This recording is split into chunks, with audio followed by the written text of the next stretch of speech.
আলাইকুম। আমি খুবই সৌভাগ্যবান যে আমি আমাদের সরকারি কর্মকর্তা, রাজনৈতিক নেতৃবর্গ এখানে আছেন।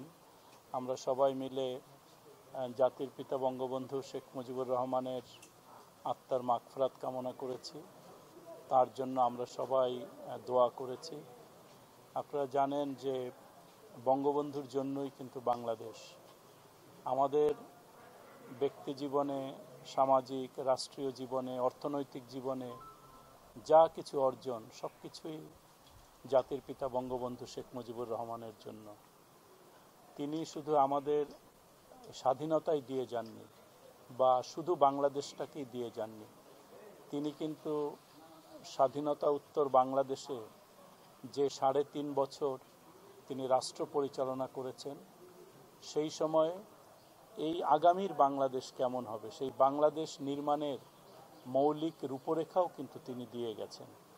সেটি নির্বাহী বিভাগ বলেন, বিচার বিভাগ বলেন, প্রশাসন বলেন, লেজিসলেটিভ বলেন, প্রত্যেকটা জায়গাতেই কিন্তু বঙ্গবন্ধু সব কিছু করে দিয়ে গেছেন। এখন আমরা সবাই বঙ্গবন্ধু কন্যা মাননীয় প্রধানমন্ত্রী শেখ হাসিনার নেতৃত্বে আমরা বঙ্গবন্ধুর দেখানো পথে কাজ করে যাচ্ছি।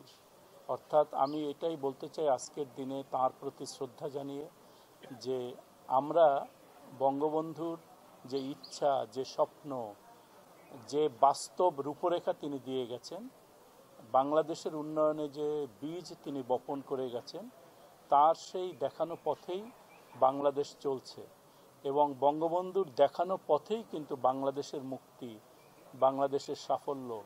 আমরা যে বলি যে আমরা এলডিসি গ্রাজুয়েট করব, আমরা 2031-এ উচ্চ মধ্যম আয়ের দেশে পরিণত হব, 2041-এ আমরা উন্নত বা সমৃদ্ধ রাষ্ট্র হব, এই সব কিছুই কিন্তু বঙ্গবন্ধুর যদি নির্দেশনা, বঙ্গবন্ধুর দর্শন, বঙ্গবন্ধুর রাষ্ট্র নির্মাণের মৌলিক রূপরেখাগুলো বাস্তবায়ন করতে পারি, তাহলেই কিন্তু সম্ভব হবে।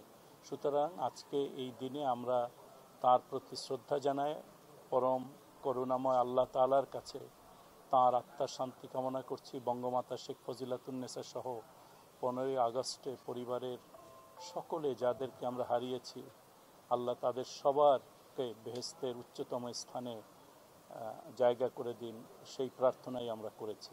আপনাদের সবাইকে ধন্যবাদ। আসসালামু আলাইকুম।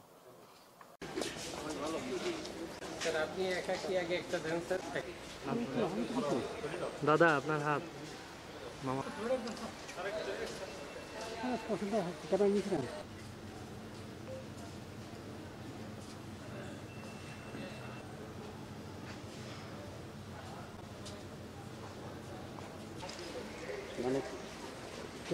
আলহামদুলিল্লাহ।